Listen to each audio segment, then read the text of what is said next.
John asked me to come and talk about legacy. And the legacy that I know, the best one that I know, is that of Ray Anderson. And I'm fortunate to be able to have called him Daddy Ray. He was my grandfather. And I have very fond memories from a young age, about 5 years old, sitting in the Georgia Tech football stadium watching games with him.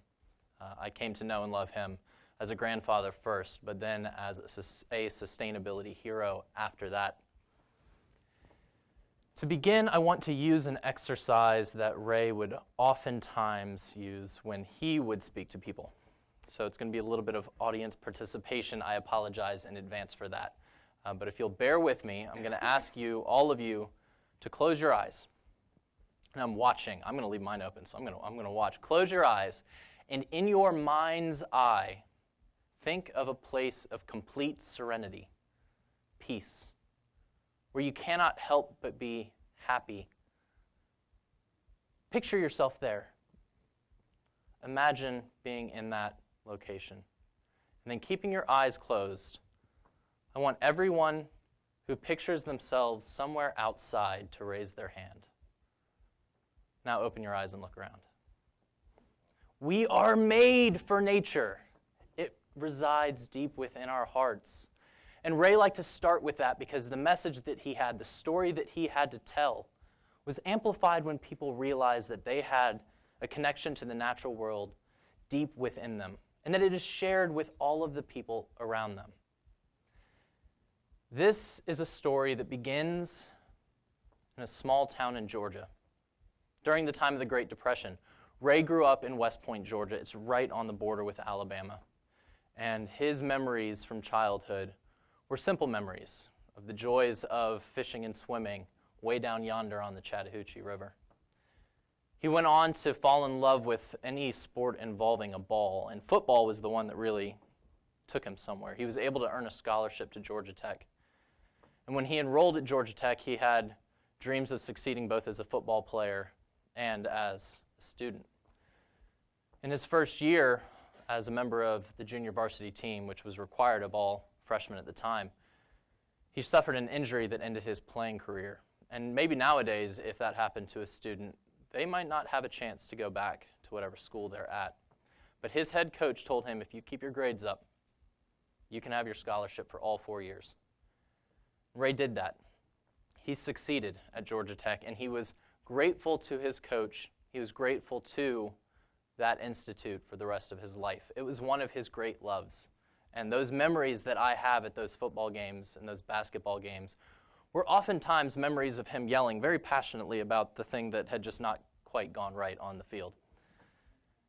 Ray graduated from Georgia Tech with a degree in industrial engineering in 1956. He was married at that point, had his first daughter, my mother, in 1957, and started the process of climbing the corporate ladder. For him, it was in the textile business. Milliken was the company that he was working for, and he was good at that too. He was successful, somebody that the company valued, but when it came time, a number of years into his time there, for a potential promotion, he was passed over. And that stuck with him. He didn't like being passed over.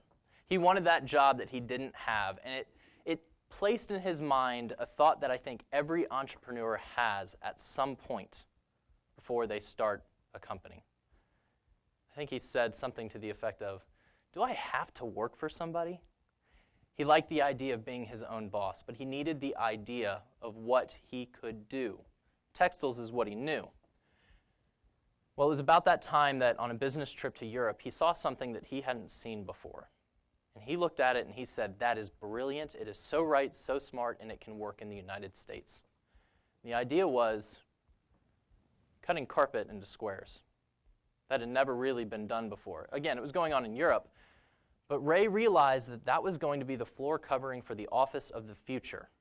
This was in the early 70s. And the reason why is he recognized where office spaces were going.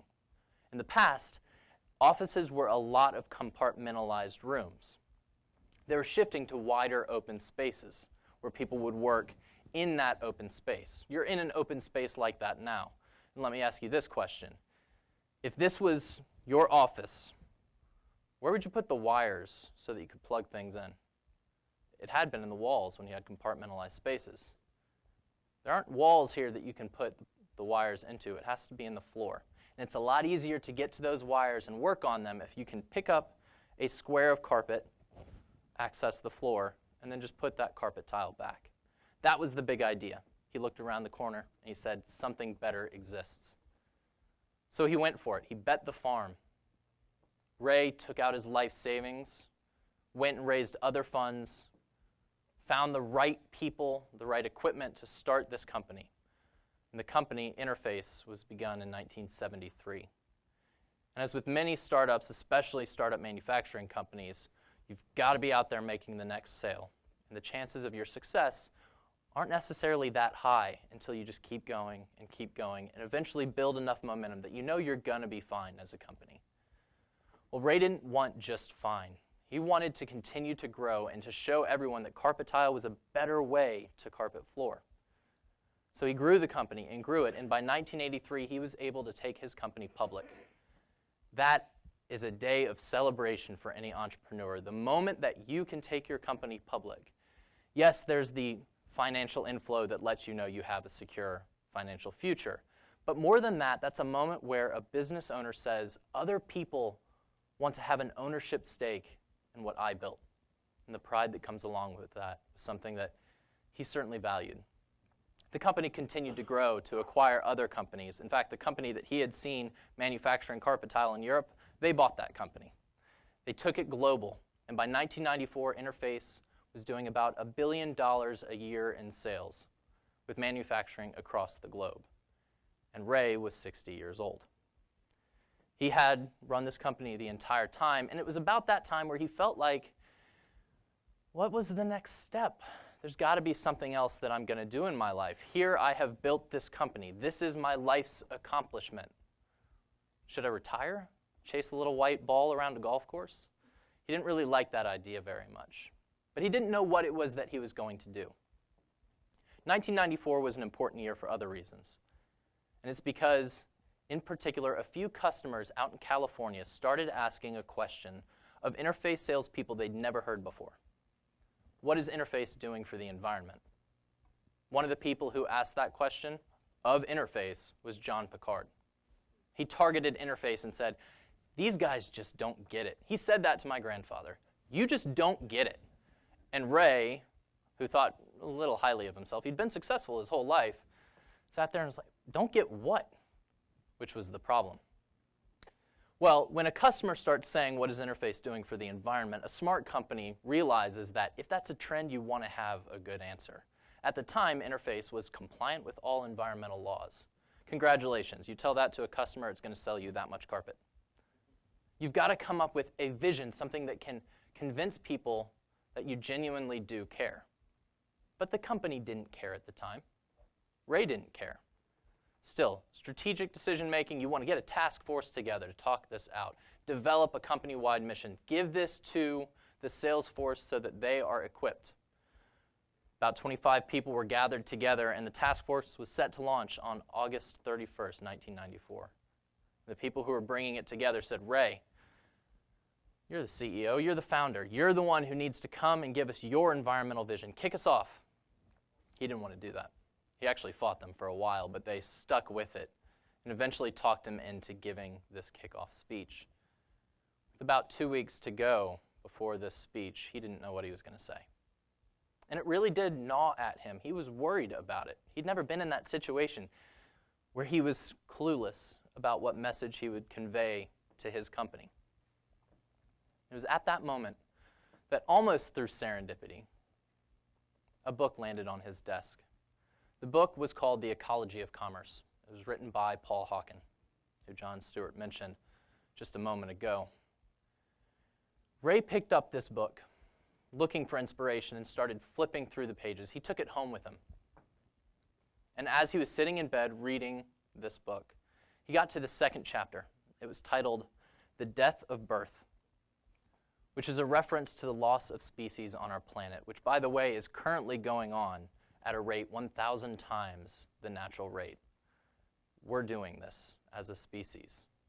He started to read about this issue, and that phrase, the death of birth, was the tip, just the tiniest scratch of a spear that was going to hit him right in the chest. And as he turned the pages, that spear went deeper and deeper. This is what he called it, his spear in the chest moment.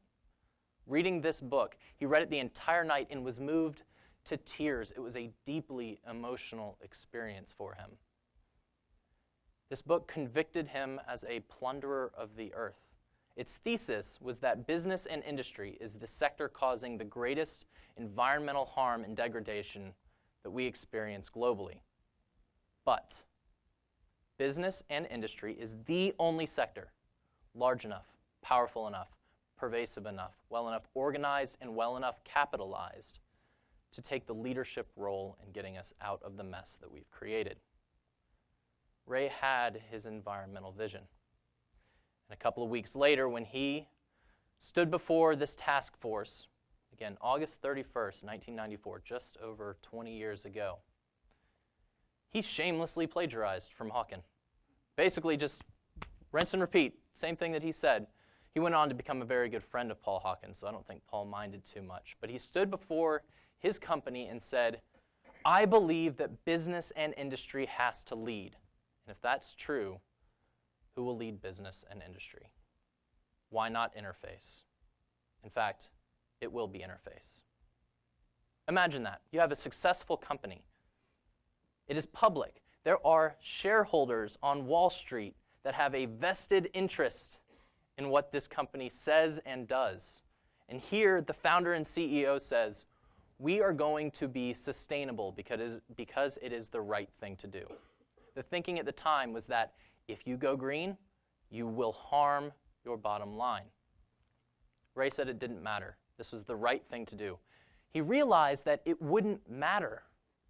If we continued on the path that we are, the loss of resources globally, there will come a time where there isn't enough of some sort of input that we need as a species to either get the things that we want or to make sure that we have the things we need for our survival. And recognizing that, he looked at a time, sometime in the future, where there would have to be laws that prevented the plundering of the earth at a rate that was unsustainable. He looked deep in his own heart and realized that someday people like me will go to jail. And that shook him. You don't worry about what Wall Street says when you have this realization. He had to begin the process, though, of shifting his entire company towards this mindset. It couldn't just be him. That process was a slow one, and it required him going almost person to person, but certainly with groups, and convincing them that what he had learned is something that they needed to listen to and to believe in. And you know what? He had success doing this. He had a charm, a way about him of, honestly, it was telling people that they were doing terrible things to the planet, and those people loved him for it. I don't know how he did it, but it was really remarkable. And in the process of shifting the mindset of each person in his company, 4,000 people, from the CFO that worked right under him all the way to the person on the factory floor, he succeeded in changing a culture. That was the secret. With an entire culture of a company behind him, he was able, it really wasn't him, his team, his company was able to find better ways to make carpet. From 1994 to the present, Interface has saved over $450 million in costs avoided. That is through efficiency gains and reducing waste. That has financed everything that would have been expensive about going green. In the process, Interface has made a better product. It has a workforce that is more loyal to the job that they do, and they have a customer base that appreciates the company for more than just the thing that they can get from it. That's good for business. He proved the business case for sustainability. But he realized that you can't just nibble at the edges, gather up the low-hanging fruit, and call it a day. You have to go beyond. And so in the early 2000s, the company announced Mission Zero, their pledge to be completely neutral on the environment, not just carbon neutral, to leave no negative impact on the environment by the year 2020. And then to go beyond, to become restorative. Imagine a company that leaves the world a better place just by its very existence. Interface isn't there yet, But that's the goal. That's what they are striving for. And in the process of striving for this mission zero, the company realized that it was going to require a climb up what Ray called Mount Sustainability. And every organization will have to, at some point, realize the necessity of making this climb. But it will be different for each one. At Interface, they realized that Mount Sustainability had 7 different faces, each of which had to be scaled at the same time. The first, zero waste. The second was to make sure that all emissions from your manufacturing process are benign. The third is 100% renewable energy for your manufacturing. Fourth, you have to realize how to close the loop. Look at nature, the way that it has closed the loop. There is no such thing as a linear process. Fifth, you must find a way to ensure that your transportation is done in a resource-efficient manner. That's both the people that you move, that work for you, and the products that you move. Sixth, you have to have a sensitivity hookup. All of your stakeholders have to be taught what the company is learning and doing to get everyone towards a common ethos. And then seventh, redesign commerce itself, the way that we as a society buy and sell goods. And as the company moves up these faces of Mount Sustainability, some they make more progress on than others, but they're working on all of these, and they continue to do so today. Throughout the 2000s, Ray realized his job was to step back, and not be so much CEO of the company. He relinquished that role, but head cheerleader, if you will, to continue to tell the story. He did that. He did it very well. And in fact, you can go to TED.com and search for Ray Anderson. You'll find one of his speeches there. I highly recommend it. But his job never was completed before he passed away. Ray died of cancer in August of 2011. And it was at that time that our family, my mother, my aunt, his 2 daughters, along with my brothers and my 2 cousins, there's 5 grandchildren all told. In the process of grieving, we realized that Ray had done something remarkable. We read his will, and he had left the bulk of his estate to a foundation that he'd started years before, but it was his own little side project. Now it turned into something much bigger, much more capitalized. And he left the job of running this foundation to his family.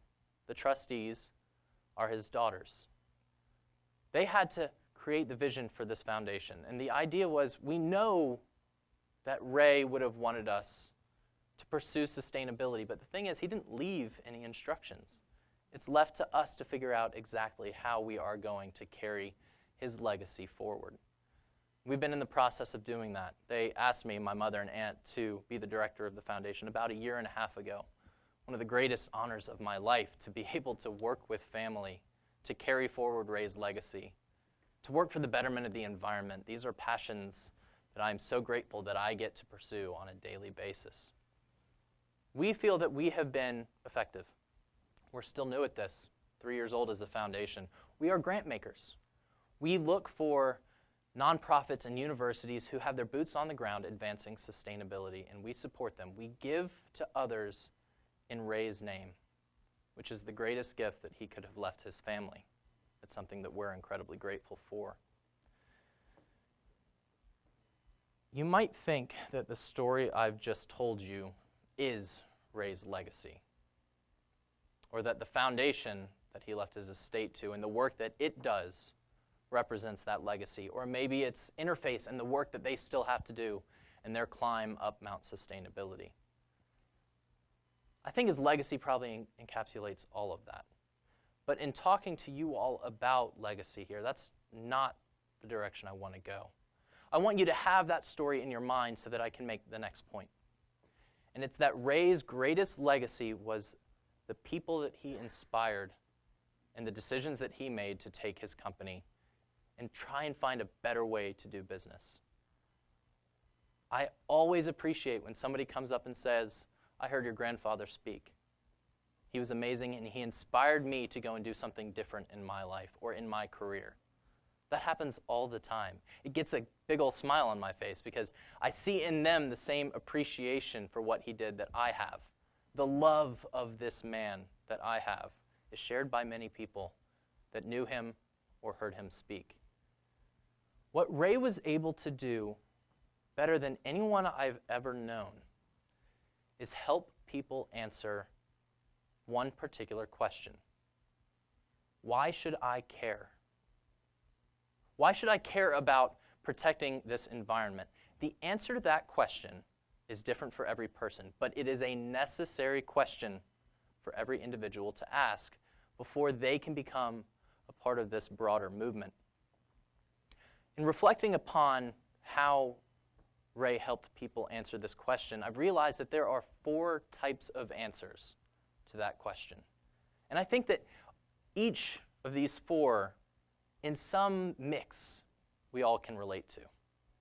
But one of these 4 is probably going to resonate with you more than the others. They're all good. They're all valuable because they all bring us together into one body of people that care about something bigger than ourselves.